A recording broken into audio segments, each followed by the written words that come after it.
budget for 25-26 will see us investing in essential council services that all residents will benefit from. Despite years of underfunding and a budget gap of around £15 million next year, we have planned strategically to protect vital services. That means that we are putting more money into key services such as the school's delegated budgets, ensuring 22,000 children get the education that they deserve. Social services, which supports 2,400 vulnerable children and 2,500 adults in need of care. Helping around 250 people who are homeless or at risk of being homeless, and making more than 65,000 recycling collections a week, all of which protects jobs and vital services. In addition to this, we will be introducing a £5 million neighbourhood improvement programme. The aim of this will be to deliver small-scale but effective and impactful capital projects across the communities within Port Talbot. This will be targeted not adding to the increasing costs for the council, but to add value within the communities where external funding might not be available. It also means that we can continue to support people and businesses affected by the changes announced by Tata Steel last year. Our teams are supporting those who have been made redundant to find new jobs, retrain and start up new businesses. We're also supporting businesses to find new opportunities, support growth and protect jobs.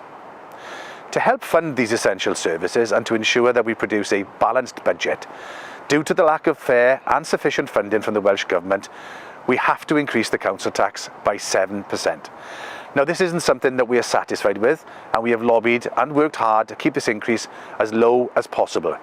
But it will mean that there will be an average increase of £2.15 per week across all council tax bands. Whilst it's often thought that council tax only funds council services, a proportion of this also goes towards the run-in of the fire and rescue service. We've listened to your views and concerns when making difficult budget decisions, and as a result, several proposals that were unpopular with you have been taken out of the list of savings proposals put forward by officers.